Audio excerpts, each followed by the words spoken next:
السلام عليكم ورحمة الله وبركاته. أعوذ بالله من الشيطان الرجيم. بسم الله الرحمن الرحيم. ظهر الفساد في البر والبحر بما كسبت أيدي الناس ليذيقهم بعض الذي عملوا لعلهم يرجعون. صدق الله مولانا العظيم. يا عائشة ما يؤمنني أن يكون فيه عذاب قد عذب قوم بالريح وقد رأى قوما العذاب قالوا هذا عارض ممطرنا صدق رسوله الأمين. പ്രിയമുള്ള മുഅ്മിനീങ്ങളെ, ഇൻഷാ അല്ലാഹ് കഴിഞ്ഞയാഴ്ച സംസാരിച്ച വിഷയത്തിൻ്റെ ബാക്കിയാണ് ഇന്നുകൂടി പറയാൻ ഉദ്ദേശിക്കുന്നത്. കാരണം വയനാട്ടിലുണ്ടായ ആ മഹാദുരന്തത്തിൻ്റെ ഞെട്ടലിൽ നിന്ന്, അതിൻ്റെ കെടുതികളിൽ നിന്ന്, അതിൻ്റെ ഭയാശങ്കകളിൽ നിന്ന്, ആ ദുരന്തത്തിന് അവിടെ ഇരകളായ സഹോദരി സഹോദരന്മാർ, പിഞ്ചുമക്കൾ മാത്രമല്ല, അത് വാർത്തകളിലൂടെ കണ്ടും കേട്ടും കൊണ്ടിരിക്കുന്ന നാം പോലും മുക്തരായിട്ടില്ല, നമ്മൾ പോലും മോചിതരായിട്ടില്ല അതിൻ്റെ നടുക്കത്തിൽ നിന്ന്. ഇപ്പോൾ ഇന്ന് 12 മണിക്കുള്ള ന്യൂസ് ഞാൻ വെറുതെ ഒന്ന് തുറന്നു നോക്കുമ്പോൾ ലേറ്റസ്റ്റായിട്ട് വരുന്ന വാർത്ത, എല്ലാ ചാനലുകളിലും പറഞ്ഞുകൊണ്ടിരിക്കുന്ന വാർത്ത, ഇപ്പോൾ വയനാട്ടിൽ ഒരു മുഴക്കവും കുലുക്കവും അനുഭവപ്പെട്ടു എന്നതാണ്. ചെറിയ ഒരു ഭൂകമ്പത്തിൻ്റെ ലക്ഷണം. അള്ളാഹു കാക്കട്ടെ. ഇനി അതുകൂടെ താങ്ങാൻ ഈ കേരള മനസ്സിനാകൂല. അള്ളാഹു കാത്തിരക്ഷിക്കട്ടെ. റവന്യൂ ഉദ്യോഗസ്ഥന്മാരെല്ലാം ഓടിയെത്തുകയും അവിടുത്തെ സ്കൂളുകളെല്ലാം നേരത്തെ വിടുകയും വീടുകളിൽ നിന്ന് ജാഗ്രതയുടെ ഭാഗമായി ആളുകളൊന്ന് മാറി നിൽക്കാൻ ഉദ്യോഗസ്ഥരുടെ ഭാഗത്ത് നിന്ന് മുന്നറിയിപ്പ് നൽകപ്പെടുകയും ചെയ്തു. ഈ കഴിഞ്ഞ ഒരാഴ്ചത്തെ വാർത്തകൾ, വയനാട്ടിൽ നിന്ന് വന്ന വാർത്തകൾ, കണ്ണ് നിറയാതെ, മനസ്സ് നോവാതെ ആർക്കും വായിക്കാനോ കാണാനോ കഴിഞ്ഞിട്ടില്ല. നിങ്ങൾ കണ്ടല്ലോ, സൗദി അറേബ്യയിൽ നിന്ന് ഈ ദുരന്ത വാർത്ത കേട്ട് പറന്നെത്തിയ നൗഫൽ എന്നു പേരുള്ള ഒരു യുവ സഹോദരൻ, വീട്ടിലുള്ള 11 പേരാണ് ഈ ദുരന്തത്തിനിരയായി മരിച്ചുപോയത്. പലരുടെയും മയ്യിത്ത് പോലും കിട്ടിയില്ല. ഉമ്മയും ബാപ്പയും ഭാര്യയും മക്കളും അനിയൻ്റെ കുടുംബവുമടങ്ങുന്ന ഒരു കുടുംബത്തിലെ 11 പേരും നഷ്ടമായിപ്പോയി. വീട് നിൽക്കുന്ന ആ മണ്ണും ഭൂമിയും എല്ലാം ഒലിച്ചുപോയി. വിദേശത്ത് നിന്ന് വന്നെത്തിയ ആ സഹോദരൻ തൻ്റെ വീടിരുന്ന ഭാഗത്ത് വന്ന് ഒരു തറക്കല്ല് മാത്രം കണ്ടപ്പോൾ അതിൽ കയറിയിരുന്ന് ഒരു പിഞ്ചുകുട്ടിയെപ്പോലെ പൊട്ടിക്കരയുന്ന രംഗം ചാനലുകളിലൂടെ നമ്മൾ കണ്ടു. ദുരന്ത പ്രദേശത്തെ യച്ഛമായ പ്രധാന അധ്യാപകനായ ആലപ്പുഴ അമ്പലപ്പുഴ സ്വദേശി ഉണ്ണികൃഷ്ണൻ മാഷ് തകർക്കപ്പെട്ട സ്കൂളിൻ്റെ അവശേഷിക്കുന്ന അവശിഷ്ടങ്ങളുടെ ചാരെ ചെന്ന് നിന്ന് അദ്ദേഹത്തിന് ആ മനോവേദന, ദുഃഖം താങ്ങാനാകാതെ മോഹാല്യസപ്പെട്ട് ബോധം നഷ്ടമായി അവിടെ വീഴുകയും അദ്ദേഹത്തെ താങ്ങിപ്പിടിച്ച് ബോധം വന്നപ്പോൾ എൻ്റെ കുട്ടികളിൽ പലരും പോയല്ലോ എന്ന് പറഞ്ഞ് ആ മധ്യവയസ്കനായ അധ്യാപകൻ ഒരു 10 പതിറ്റാണ്ടിലധികം കാലം അധ്യാപനത്തിലൂടെ ആ നാടിനെ സേവിച്ച ആ നല്ല മനുഷ്യൻ വിതുമ്പിക്കരയുന്ന രംഗം നമ്മൾ കണ്ടു. പ്രിയമുള്ളവരെ, ഈ ദയനീയമായ രംഗത്തിനിടയിൽ, ദുരന്തത്തിനിടയിൽ ചിലർ മതവും ജാതിയും രാഷ്ട്രീയവും കൊടിയും ബാനറും നിറവും പറഞ്ഞുകൊണ്ട് വർഗീയ വിഷം തുപ്പിക്കൊണ്ടിരിക്കുന്ന ചില കരിമൂർഖന്മാരെയും നമ്മൾ കണ്ടു. മൂർഖൻ പാമ്പിനോടൊന്നും ഉപമിക്കാൻ പറ്റൂല. കാരണം മൂർഖൻ പാമ്പ് കേസ് കൊടുക്കും മാനഹാനിക്ക്, എന്നോട് ഉപമിച്ചു എന്ന് പറഞ്ഞിട്ട്. മനുഷ്യകോലത്തിലുള്ള പിശാചുക്കൾ. എന്നാൽ ഒരുപാട് നല്ല മനുഷ്യരെ, കരുണ തുളുമ്പുന്ന സ്നേഹസമ്പന്നരായ നല്ല മനുഷ്യരെയും നമുക്കവിടെ കാണാനായി. ഇന്ത്യൻ സൈന്യവും സ്റ്റേറ്റ് ഗവൺമെന്റിന്റെ സർവ്വ സംവിധാനങ്ങളും എണ്ണയിട്ട യന്ത്രം പോലെ രക്ഷാദൗത്യത്തിന് നേതൃത്വം നൽകിയപ്പോൾ തദ്ദേശീയരായ നല്ലവരായ നാട്ടുകാരും ആ നാടിന്റെ പുറത്തുനിന്ന് കയറിച്ചെന്ന സന്നദ്ധ സംഘവും ആത്മാർത്ഥമായി ആ ജനതയുടെ കണ്ണീരൊപ്പാനും കൈത്താങ്ങ് നൽകാനും മുന്നോട്ട് വന്ന കാഴ്ചയും നമ്മൾ കണ്ടു. നമ്മുടെ സ്റ്റേറ്റ് ഗവൺമെന്റ് സൗജന്യ റേഷൻ അടക്കം, KCB ബില്ല് ഒഴിവാക്കിയതടക്കം, പുനരധിവാസത്തിന്റെ കാര്യങ്ങളടക്കം സാധ്യമാകുന്നതൊക്കെ പ്രഖ്യാപിച്ചു. നല്ലവരായ മനുഷ്യരുടെ കരങ്ങൾ വയനാട്ടിലേക്ക് സഹായഹസ്തം നീണ്ടിരിക്കുകയാണ്. പക്ഷേ ഇതുകൊണ്ടൊന്നും തകർന്നടിഞ്ഞ ആ നാടിനെ പുനരുദ്ധരിക്കാനോ ആഴത്തിൽ മുറിവേറ്റ അവരുടെ മനസ്സിന്റെ മുറിവുണക്കാനോ ആർക്കും സാധ്യമല്ല. മനുഷ്യർക്കാകുന്നത് ചെയ്യുക എന്ന് മാത്രം. നമ്മൾ ഈ സന്ദർഭത്തിൽ കഴിഞ്ഞയാഴ്ച പറഞ്ഞതിൻ്റെ ബാക്കി ഭാഗമാണ് പരിശോധിക്കാൻ ഉദ്ദേശിക്കുന്നത്. എന്തുകൊണ്ടാണ് ഇത്തരം ദുരന്തങ്ങൾ ഉണ്ടാകുന്നത്, ആവർത്തിക്കപ്പെടുന്നത്? ഇത്തരം ദുരന്തങ്ങൾ വരാതെ സൂക്ഷിക്കാൻ എന്തൊക്കെയാണുള്ളത്, വന്നാൽ എന്തൊക്കെയാണ് പരിഹാരമാർഗങ്ങൾ? ഇത് ഖുർആനികമായി ചിന്തിക്കുകയും ആലോചിക്കുകയും പഠിക്കുകയുമാണ് ഞാനും നിങ്ങളും ചെയ്യേണ്ടത്. അള്ളാഹുവിൻ്റെ വചനമായ പരിശുദ്ധ ഖുർആൻ പറഞ്ഞു തരാത്ത ഒരു സമസ്യകളുമില്ല, ഒരു പ്രശ്നങ്ങളുമില്ല. ഇഷ്യൂസും സൊല്യൂഷൻസും ഒക്കെ, പ്രതിസന്ധികളും പരിഹാരങ്ങളുമൊക്കെ അള്ളാഹുവിൻ്റെ വചനങ്ങൾ പരിശുദ്ധ ഖുർആൻ നേരത്തെ പറഞ്ഞു തന്നിട്ടുള്ളതാണ്. എന്താണിതിന് കാരണം? ഉരുൾപൊട്ടലിന്റെ കാരണം എന്താണ്? ദുരന്തങ്ങളുടെ കാരണം എന്താണ്? ഇസ്ലാം പ്രധാനമായും 2 കാരണങ്ങളാണ് പറയുന്നത്. ഒന്നാമത്തെ കാരണം സൂറത്ത് അഅറാഫിന്റെ 96 മുതൽ 99 വരെയുള്ള സൂക്തങ്ങളിൽ അള്ളാഹു വിവരിക്കുന്നു. വലൗ അന്ന അഹ്ലൽ ഖുറാ ആമനൂ വത്തഖൗ ലഫതഹ്നാ അലൈഹിം ബറകാതിൻ മിനസ് സമാഇ വൽ അർള് വലാകിൻ കസ്സബൂ ഫഅഖദ്നാഹും ബിമാ കാനൂ യക്സിബൂൻ. 96.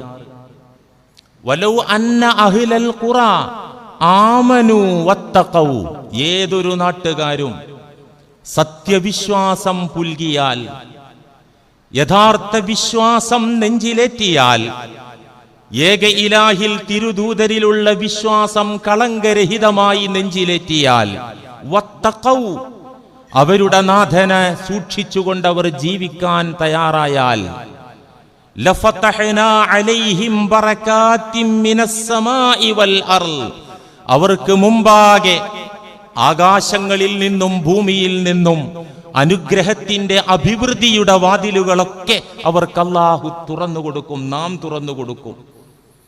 മര്യാദക്ക് നല്ല വിശ്വാസത്തോടെ സൽക്കർമ്മങ്ങളോടെ നിലകൊണ്ട നാട് ഏതായാലും ആ നാടിന്റെ മുമ്പാകെ നാം തുറന്നു വെക്കും. ബറകാതിൻ മിനസ് സമാഇ വൽ അർള്, ആകാശഭൂമികളിൽ നിന്നുള്ള അഭിവൃദ്ധികളുടെ കവാടങ്ങളൊക്കെ തുറന്നു കൊടുക്കും. അവർക്ക് ശാന്തരായി സ്വസ്ഥരായി അവരുടെ നാടുകളിൽ ജീവിക്കാനാകും. കാരണം അള്ളാഹു ആകാശത്തിലും ഭൂമിയിലുള്ള ബറക്കത്തിന്റെ വാതിലൊക്കെ തുറന്നു കൊടുത്തിരിക്കുക. വലാകിൻ കസ്സബു, പക്ഷേ നാട്ടുകാർ ധിക്കാരികളായി, കള്ളന്മാരായി.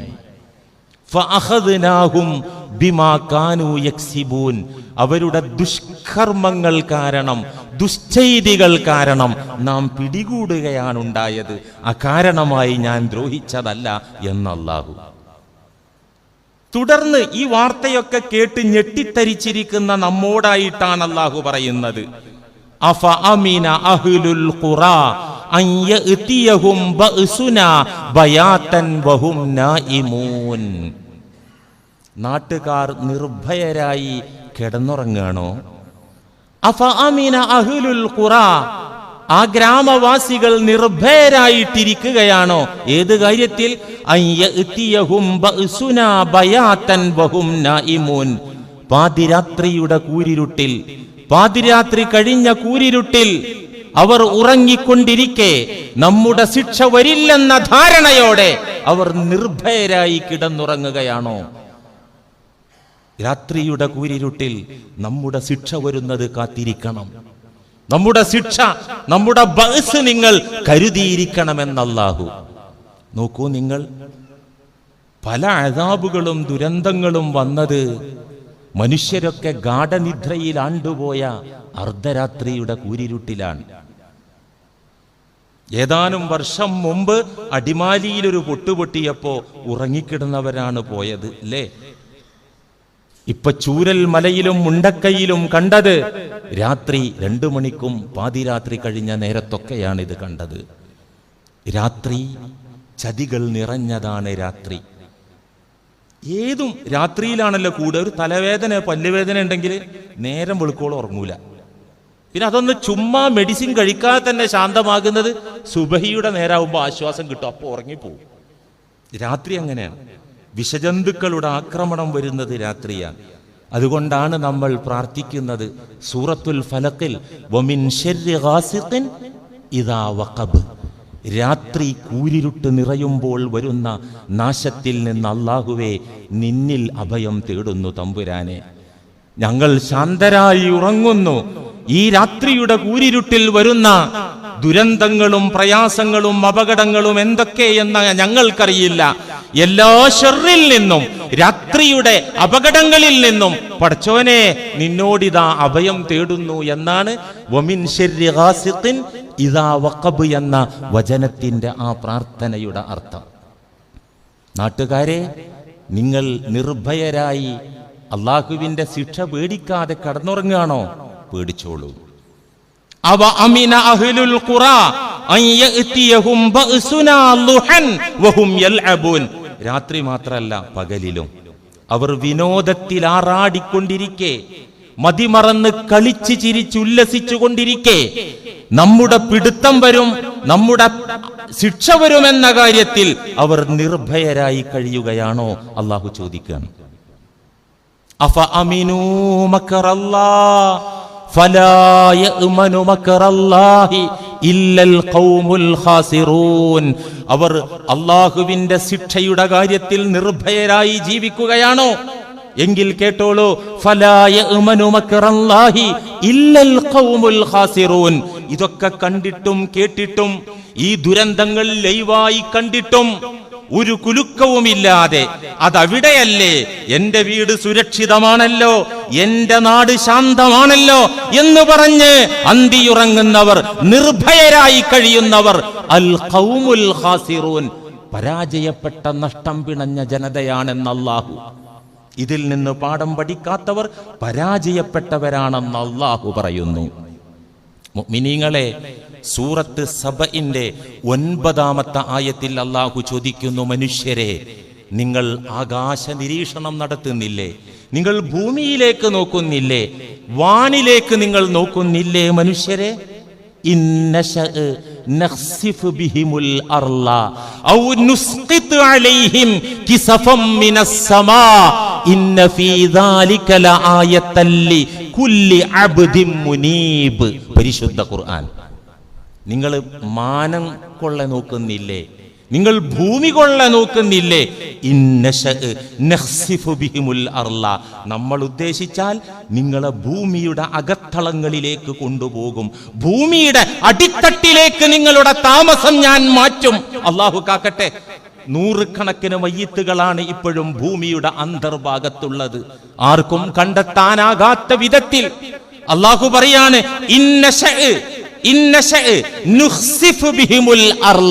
നമ്മൾ ഉദ്ദേശിച്ചാൽ, ഞാൻ കരുതിയാൽ നിങ്ങളെ ഭൂമിയുടെ അന്തർഭാഗത്തേക്ക് നിങ്ങളെ താഴ്ത്തിക്കളയും.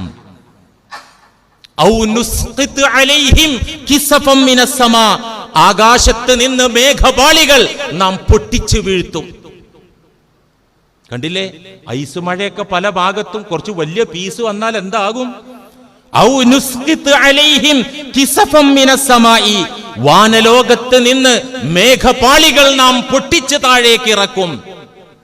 ഇന്ന ഫീ ദാലിക ലആയത്തൻ ലികുല്ലി അബ്ദിൻ മുനീബ്. ഖേദമുള്ള, മടക്കമനസ്സുള്ള, തൗബാബോധമുള്ള സകല അടിമകൾക്കും ഇതിലൊക്കെ പാഠമുണ്ട്, ദൃഷ്ടാന്തമുണ്ട് എന്ന് അല്ലാഹു. നമുക്കൊരു പരിവർത്തനം വരുന്നില്ലേ? പടച്ചോനെ, എപ്പോഴാണ് എൻ്റെ നേരെ, എൻ്റെ നാടിന് നേരെ, എൻ്റെ വീടിന് നേരെ, എൻ്റെ കുടുംബത്തിന് നേരെ, എനിക്ക് നേരെ നീ അദാബിറക്കുന്നത്? അള്ളാഹുവേ കാത്തുകൊള്ളണമേ എന്ന് മനസ്സുകൊണ്ടെങ്കിലും അപേക്ഷിക്കാത്തവർ ഉണ്ടെങ്കിൽ അവരെ കാര്യം കഷ്ടമാണ്. ഇത് കണ്ട പേടിക്കണം. റസൂലുള്ളാഹി സ്വല്ലല്ലാഹി അലൈഹി വസല്ലമ തങ്ങളുടെ ബേജാറ്, പേടി, ഇക്കാര്യത്തിലുണ്ടായിരുന്ന പേടി മഹദി ആയിഷത്ത സിദ്ദീഖ റളിയല്ലാഹു അൻഹ പറയുന്നത് സ്വഹീഹുൽ ബുഖാരിയിൽ കാണാം. കാന റസൂലുള്ളാഹി സ്വല്ലല്ലാഹു അലൈഹി വസല്ലമ ഇദാ റആ ഗൈമൻ ഔ റീഹൻ ഉരിഫ ദാലിക ഫീ വജ്ഹിഹി. ബുഖാരിയിൽ കാണാം. ഞങ്ങളോടുകൂടെ ആ സുന്ദര വദനത്തോടെ, പുഞ്ചിരി തൂകുന്ന മനോഹര മുഖത്തോടെ ഞങ്ങളിൽ ഒരാളായി തങ്ങൾ നിൽക്കവേ, അന്തരീക്ഷം മേഘാവൃതമായാൽ, ഇരുട്ട് വ്യാപിച്ചാൽ, പകൽ സമയങ്ങളിൽ മേഘം മൂടി ഇരുട്ട് വന്നാൽ, ഔരീഹൻ ഒരു ശക്തമായ കാറ്റടിക്കുന്നത് തങ്ങൾ കണ്ടാൽ, ആ ചന്തമുള്ള മുഖത്തിന്റെ ചന്തമങ്ങ് പോയിട്ട് ആ മുഖത്തും മേഘം മൂടിയതുപോലെ ഇരുട്ട് വ്യാപിക്കുമായിരുന്നു. നബി തങ്ങളുടെ മുഖത്തെ സന്തോഷം മാഞ്ഞു പോകുമായിരുന്നു, ദുഃഖം തളം കെട്ടി നിൽക്കുമായിരുന്നു. മുത്ത് ഹബീബിന്റെ മുഖത്തെ സന്തോഷം പോയി മറയുമായിരുന്നു. ഞാൻ ചോദിച്ചു, യാ റസൂലല്ലാഹ്, എല്ലാവരും വാർമുകിൽ കാണുമ്പോൾ, അന്തരീക്ഷം മേഘാവൃതമായി കാണുമ്പോൾ, പ്രതീക്ഷയോടെ, ആകാംക്ഷയോടെ, സന്തോഷത്തോടെ ഒരു മഴയെ കാത്തിരിക്കുമ്പോൾ തങ്ങൾ എന്തേ ഇങ്ങനെ ദുഃഖഭാരത്തോടെ മുഖം കറുപ്പിച്ചിരിക്കുന്നത് റസൂലേ? ഞാൻ ചോദിച്ചു. ആയിഷ ബീവി പറയാണ്, ഫഖാല യാ ആയിഷ മാ യുഅ്മിന്നി അൻ യകൂന ഫീഹി അദാബ്. ആയിഷ, ഈ കാർമേഘത്തിനകത്ത് അള്ളാഹുവിന്റെ ശിക്ഷയില്ല എന്ന ഉറപ്പ് എനിക്കില്ല ആയിഷ. അള്ളാഹുവിന്റെ ശിക്ഷയുടെ കാര്യത്തിൽ ഞാൻ നിർഭയനല്ല ആയിഷ. ഖദ് ഉസിബ ഖൗമുൻ ബിർരീഹ്, ഒരുപാട് ജനത കാറ്റുമുഖേന നശിപ്പിക്കപ്പെട്ടിട്ടുണ്ട്. വഖദ് റആ ഖൗമുൻ അൽ അദാബ, മുൻഗാമികളിലെ ചില ആളുകൾ, അവരെ നശിപ്പിക്കാൻ അല്ലാഹു ഇതുപോലത്തെ മേഘം, മഴ കൊണ്ടുവന്ന സമയത്ത് അവർ ആ മേഘത്തെ നോക്കി, എന്നിട്ട് ഖാലു, അവർ പറഞ്ഞത്, ഹാദാ ഗൈമുൻ യുംതിറുനാ ആരിളുൻ യുംതിറുനാ. അല്ലാഹു അവരെ തകർക്കാൻ വേണ്ടിയിട്ട് മഴക്കുള്ള ഒരുക്കം തുടങ്ങിയപ്പോ ആ മേഘം മൂടിയ മാനത്തേക്ക് നോക്കിയിട്ട് അവര് പറഞ്ഞത്, ഹാദാ ആരിളുൻ മുംതിറുനാ, ഞങ്ങൾക്ക് മഴ തരുന്ന മേഘമിതാ. പക്ഷെ മഴയല്ല അവർക്ക് കിട്ടിയത്, അവരെ നാശമായിരുന്നു. റസൂലുള്ളാഹി സ്വല്ലല്ലാഹി അലൈഹി വസല്ലം തങ്ങൾക്ക് പ്രകൃതിയിലൊരു മാറ്റം കണ്ടാൽ തന്നെ തങ്ങൾക്ക് അവിടെ മുഖത്തും മാറ്റം വരുമായിരുന്നു. മുഅ്മിനീങ്ങളെ, നമുക്കുള്ള പാഠമാണിതൊക്കെ. മറ്റൊരു കാരണം, ഇത്തരം ദുരന്തത്തിന്റെ ഒരു കാരണമാണ് പറഞ്ഞത്, അള്ളാഹുവിനെ മതിമറന്ന് കള്ളന്മാരായി, ധിക്കാരികളായി ജീവിക്കുക. മറ്റൊരു കാരണം, പ്രകൃതിയെ മനുഷ്യൻ നശിപ്പിക്കുക, പാരിസ്ഥിതിക സന്തുലിതാവസ്ഥ തകർക്കുക. എന്തിനാണ് ഈ ഭൂമിയിൽ അള്ളാഹു വയലുകൾ ഇട്ടത്? അരുവികളും പുഴകളും വെച്ചത്? കുന്നുകളും മലകളും സ്ഥാപിച്ചത് എന്തിനാ പർവ്വത നിരകൾ? എന്തിനാണ് കുന്നുകൾ? എന്തിനാണ് മലകൾ? അള്ളാഹു ഇതിന് ഉത്തരം പല ഭാഗത്ത് ഖുർആനിൽ പറഞ്ഞിട്ടുണ്ട്. വഅൽഖാ ഫിൽ അർളി റവാസിയ അൻ തമീദ ബിക്കും. ഭൂമി ഇളകാതിരിക്കാൻ, ഉലയാതിരിക്കാൻ, പൊട്ടാതിരിക്കാൻ, ആടാതിരിക്കാൻ നമ്മൾ സ്ഥാപിച്ച ആണികളാകുന്നു പർവ്വതങ്ങളും കുന്നുകളുമൊക്കെ. വഅൽഖാ ഫിൽ അർളി റവാസിയ, ഭൂമിയിൽ നാം ആണികൾ അടിച്ചു, ആണികൾ വെച്ചു. എന്തിന്? അൻ തമീദ ബിക്കും. ആ ആണികൾ നഷ്ടമായാൽ അത് ആടാനും ഉലയാനും പൊട്ടാനും ഒക്കെ തുടങ്ങും. ശാന്തമായി ആ ഭൂമി നിലനിൽക്കാനാണ് പർവ്വത നിരകളെ വെച്ചതെന്ന് അല്ലാഹു. അശാസ്ത്രീയമായ ഖനനങ്ങൾ, തെറ്റായ രീതിയിലുള്ള മണ്ണെടുപ്പ്, കെട്ടിട നിർമ്മാണം, റിസോർട്ട് നിർമ്മാണങ്ങൾ, പ്രകൃതിയെ വ്യഭിചരിക്കുന്ന മനുഷ്യൻ, പ്രകൃതിയെ തകർക്കുക. ഈ രംഗത്ത് വിവരമുള്ള ഇന്ത്യ കണ്ട ഏറ്റവും വലിയ പരിസ്ഥിതി വിദഗ്ധനായ മാധവ് ഗാഡ്ഗിൽ പറഞ്ഞത്, അദ്ദേഹത്തിന്റെ പ്രസ്താവന വായിച്ചല്ല പത്രത്തിൽ നിങ്ങൾ? വയനാട്ടിൽ നടന്നത് ദൈവശിക്ഷയല്ല, മനുഷ്യനിർമ്മിത ദുരന്തമാണ്. മനുഷ്യനുണ്ടാക്കിയ ദുരന്തമാണ് വയനാട്ടിൽ കണ്ടത്. അദ്ദേഹം പറഞ്ഞു, ഏതാണ്ട് 10 വർഷങ്ങൾക്ക് മുമ്പ് ഇന്ത്യ രാജ്യത്ത് വന്ന ഒരു റിപ്പോർട്ടാണ് ഗാഡ്ഗിൽ റിപ്പോർട്ട്. എന്താണ് അദ്ദേഹം അന്ന് പറഞ്ഞത്? 10 കൊല്ലം മുമ്പ് പറഞ്ഞത്? 500-ലധികം പേജുള്ള ഒരു റിപ്പോർട്ടാണ് കേന്ദ്ര ഗവൺമെന്റിന് മാധവ് ഗാഡ്ഗിൽ എന്ന് പറയുന്ന ശാസ്ത്രജ്ഞന്റെ നേതൃത്വത്തിൽ കേന്ദ്ര ഗവൺമെന്റിന് സമർപ്പിച്ച റിപ്പോർട്ട്. അതിനകത്തുണ്ട്, ഈ പോക്ക് പോയാല്, മലകൾ തകർത്താൽ, അശാസ്ത്രീയ ഖനനങ്ങൾ തുടർന്നാൽ, തോടും പുഴകളെയും നശിപ്പിച്ചാൽ, ഭൂമിയിൽ കൈവച്ചാൽ ദുരന്തങ്ങളുടെ മാലപ്പടക്കമായിരിക്കും കേരളത്തിൽ കാണാനാവുക എന്ന് 10 കൊല്ലം മുമ്പ് ഗാഡ്ഗിൽ റിപ്പോർട്ട് പറഞ്ഞു. ഗാഡ്ഗിൽ റിപ്പോർട്ട് വന്നപ്പോ രാഷ്ട്രീയക്കാരും നാട്ടുകാർക്കും അത് ഉൾക്കൊള്ളാൻ പ്രയാസായി. പലർക്കും വീട് നഷ്ടാവോ, കൃഷിയിടം നഷ്ടാവോ. അന്നത്തെ ഗവൺമെന്റ് ഒന്നുകൂടെ ലഘൂകരിക്കാൻ വേണ്ടി നിയമിച്ച സമിതിയാണ് കസ്തൂരി രംഗൻ റിപ്പോർട്ട്. അതൊന്നുകൂടെ സോഫ്റ്റ് ആയിട്ട് വന്ന റിപ്പോർട്ടാണ് കസ്തൂരി രംഗൻ റിപ്പോർട്ട്. അതും ജനങ്ങൾ തള്ളി അവഗണിച്ചു. ഞാൻ പറഞ്ഞു വരുന്നത്, വയനാട്ടിലുണ്ടായത് മലയിടിച്ചതുകൊണ്ട് എന്ന് ഖണ്ഡിതമായി പറയാൻ ഞാൻ ആളല്ല. അവിടെയുള്ളത് ധിക്കാരികളായ ജനതയ്ക്ക് മേൽ പതിച്ച ശിക്ഷയാണെന്ന് ഖണ്ഡിതമായി പറയാനും ഞാൻ ആളല്ല. പരിശുദ്ധ ഖുർആൻ കാരണമായി പറഞ്ഞ 2 കാരണങ്ങൾ, ഒന്ന് ധാർമ്മിക അധപതനം, മറ്റേത് പ്രകൃതിയെ മനുഷ്യൻ ചൂഷണം ചെയ്യുക. ഇത് സത്യമാണ്. അല്ലാഹു ഖുർആനിൽ പറഞ്ഞിട്ടുണ്ട്, ലഹറൽ ഫസാദു ഫിൽ ബർരി വൽ ബഹർ ബിമാ കസബത് ഐദിന്നാസ്. നാശങ്ങൾ മണ്ണിലും വെള്ളത്തിലും വരുന്നത്, പ്രകടമാകുന്നത്, ദുരന്തങ്ങൾ വെള്ളത്തിൽ നിന്നും കരയിൽ നിന്നും വരുന്നത് ബിമാ കസബത് ഐദിന്നാസ്, മനുഷ്യരുടെ കരങ്ങളുടെ ഇടപെടലാണ്. അത് പ്രകൃതിയെ, പരിസ്ഥിതിയെ, പശ്ചിമഘട്ട പരിസ്ഥിതി ലോല പ്രദേശം എപ്പോഴും അപകടങ്ങൾക്ക് സാധ്യതയുണ്ടെന്ന് ശാസ്ത്രലോകം പറയുമ്പോ മുസ്ലിം ഉമ്മത്തായ നമ്മൾ അതിനൊന്ന് ചെവി കൊടുത്തേ മതിയാകൂ. അനാവശ്യമായി, അശാസ്ത്രീയമായി പ്രകൃതിയെ നശിപ്പിക്കാൻ, തകർക്കാൻ ഒരിക്കലും പാടില്ല. ഖുർആൻ അത് വിലക്കിയ കാര്യമാണ്. പ്രിയപ്പെട്ടവരെ, ഈ 2 കാരണങ്ങളാണ് ഖുർആൻ പറഞ്ഞു തരുന്നത്. എന്താണ് ഇതിൽ നിന്ന് രക്ഷപ്പെടാനുള്ള മാർഗം?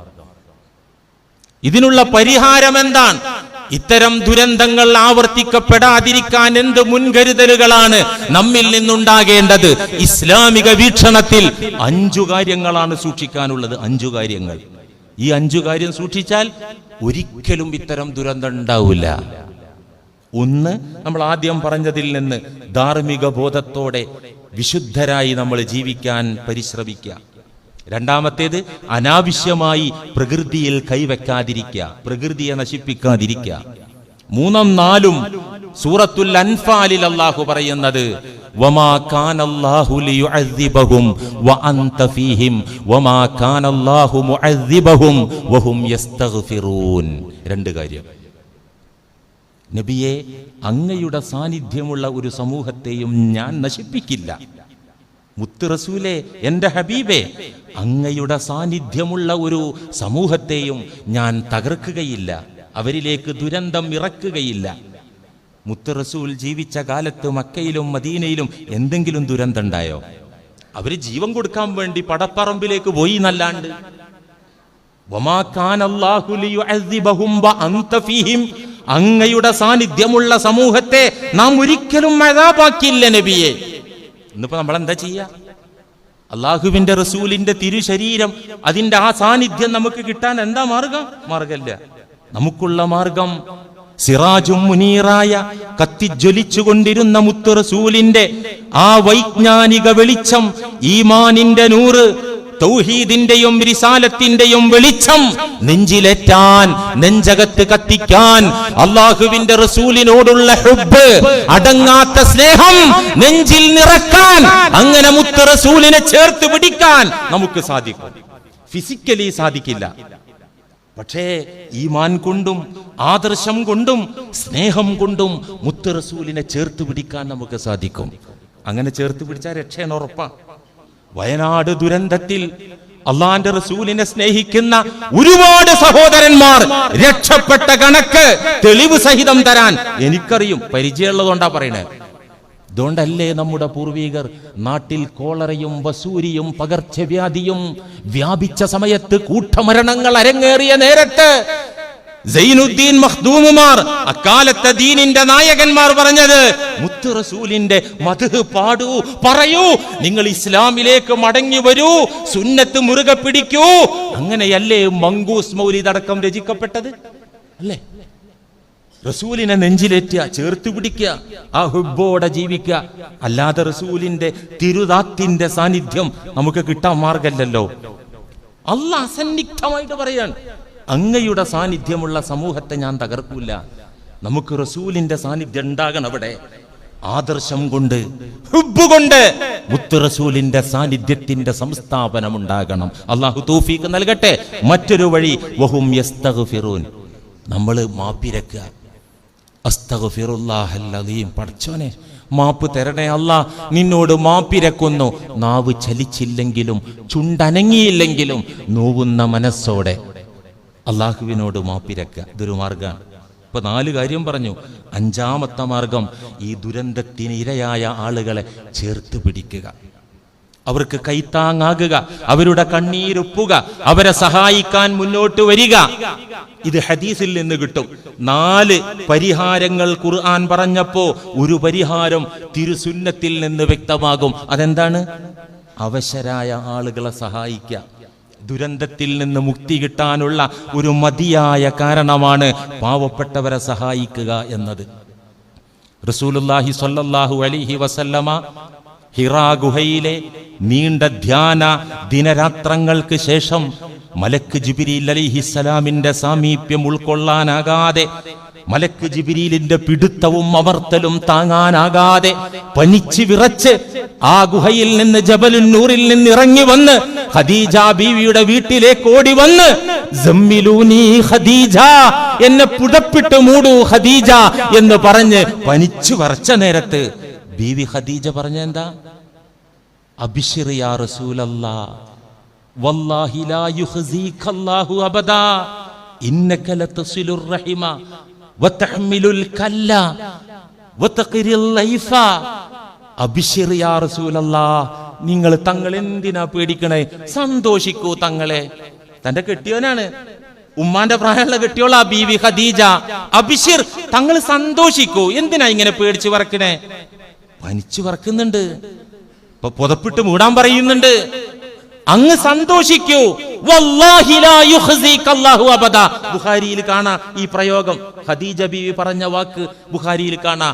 ഒരിക്കലും ഒരു നാളും നമ്മുടെ നാഥൻ അങ്ങയെ കൈവിടില്ല, നിന്ദിക്കില്ല, ഒരിക്കലും അങ്ങയെ പ്രയാസപ്പെടുത്തില്ല, ഉറപ്പ്. എന്തുകൊണ്ട്? ഇന്നക ലതസിലുർ റഹിമ വതഹ്മിലുൽ കല്ല വതഖിരിൽ ലൈഫ. അങ്ങ് കുടുംബബന്ധം ചേർത്ത് പിടിക്കുന്നവരാണ്, അവശർക്ക് കൈത്താങ് കൊടുക്കുന്നവരാണ്. വതഹ്മിലുൽ കല്ല, കല്ല് എന്ന് പറഞ്ഞാൽ ഭാരത്തിൽ ജീവിക്കുന്ന ആളെന്നെ. അങ്ങനെയുള്ള ആൾക്ക് തഹ്മിലു, അങ്ങ് കൈത്താങ് കൊടുക്കുന്നവരല്ലയോ? വതഖിരിൽ ലൈഫ, അതിഥികളെ സൽക്കരിക്കുന്നവരല്ലേ? അങ്ങനത്തെ തങ്ങളെ അല്ലാഹു കൈവിടൂല. അള്ളാഹുവിൽ നിന്നൊരു അദാബും വരൂല, ഒരു ശിക്ഷയും വരൂല, ഒരു അപമാനവും വരൂല. സന്തോഷിച്ചോളൂ എന്ന് പറഞ്ഞല്ലോ. അതുകൊണ്ട് അള്ളാഹുവിൽ നിന്നുള്ള അഭയം കിട്ടാൻ നമ്മളും നമ്മെ കൊണ്ടാകുന്ന ഒരു സഹായം ആ പാവപ്പെട്ടവർക്ക് നൽകണം. എന്തൊരു ഭീതിയാണെന്നാലോചിച്ച് നോക്ക്. എടക്കൽ ഗുഹയുടെ ഭാഗത്ത്, അമ്പലവയൽ ഭാഗത്ത്, പിണങ്ങോട് ഭാഗത്ത് ഒക്കെ കുലുങ്ങിക്കൊണ്ടിരിക്കുക എന്നാ പറഞ്ഞത്. ഒരു മൂളലും ഇളക്കവും ഇപ്പോൾ നടന്നുകൊണ്ടിരിക്കുകയാണ്. എന്താകും? അള്ളാഹു കാത്തിരക്ഷിക്കട്ടെ. അതുകൊണ്ട് നമ്മുടെ ജമാഅത്തിന്റെ ഭാഗത്ത് നിന്ന് ഒരു കൈത്താങ്ങ് കൊടുക്കാൻ നമ്മൾ ഉദ്ദേശിച്ചിട്ടുണ്ട്. ഫണ്ട് വരുന്ന മുറക്ക് ഏത് രൂപത്തിൽ അത് ചിലവഴിക്കണം എന്ന് നമ്മൾ ആലോചിക്കുന്നു. മുമ്പ് നിലമ്പൂർ കവളപ്പാറ പ്രശ്നമുണ്ടായപ്പോൾ ഇവിടെ നിന്ന് കിട്ടിയ തുക ഒരു ടെമ്പോ ട്രാവലർ വിളിച്ച് സാധ്യമാകുന്ന ഭാരവാഹികൾ, ഞാനടക്കം അവിടെ ചെന്നിട്ട് ഈ ദുരന്തത്തിനിരയായ ആളുകളുടെ വീടുകൾ സന്ദർശിച്ച് അകത്തും പുറത്തും അന്വേഷിച്ച് ആ പ്രയാസത്തിന്റെ തോതനുസരിച്ചിട്ടുള്ളൊരു ഫണ്ട് ഞങ്ങൾ കൈമാറുക ചെയ്തത്.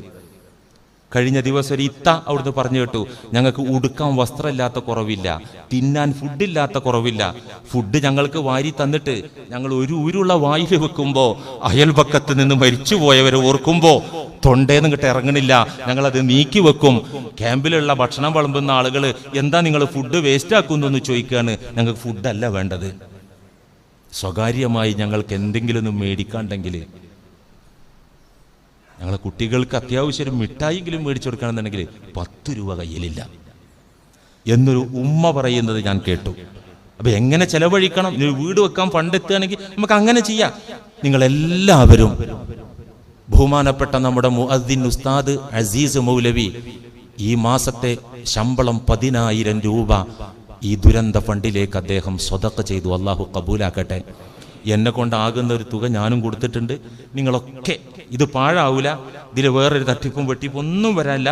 ലൈവായിട്ട് 1 രൂപ വേസ്റ്റാക്കാത്ത വിധത്തിൽ നമുക്ക് അവിടെ എത്തിക്കാനുള്ള സംവിധാനമാണ് ഒരുക്കുന്നത്. നിങ്ങൾ പല രാഷ്ട്രീയ പാർട്ടികളിൽ പ്രവർത്തിക്കുന്നവരാകാം, പല സംഘടനകളുടെ മെമ്പർമാരും ഭാരവാഹികളും ആകാം, അവിടെയൊക്കെ നിങ്ങൾ കൊടുത്തിട്ടുണ്ടാകാം. പക്ഷെ നമ്മുടെ ജമാഅത്ത് എന്ന ഈ ഐക്യബോധം ഉൾക്കൊണ്ട് നിങ്ങളെല്ലാവരും ഈ ഒരു പദ്ധതിയിൽ, പുറത്ത് കുട്ടികൾ ബക്കറ്റിലുണ്ട്, അവിടെ കൗഡറിട്ട് ഇരിപ്പിരിപ്പുണ്ട്. ഇന്ന് ഇൻഷാ അല്ലാഹ് ബക്കറ്റ് കാണിച്ചു വരുന്നത് ആ ഫണ്ടിലേക്കാണ്.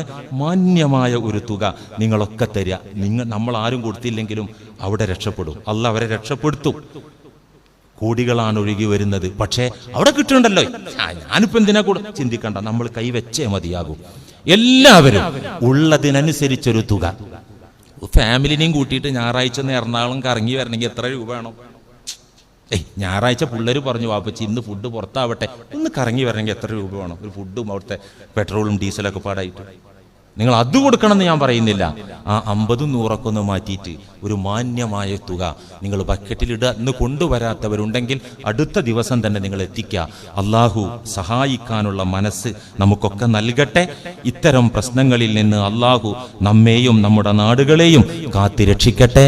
വആഖിറു ദഅ്വാനാ അനിൽ ഹംദുലില്ലാഹി റബ്ബിൽ ആലമീൻ. അസ്സലാമു അലൈക്കും വറഹ്മത്തുള്ളാഹി.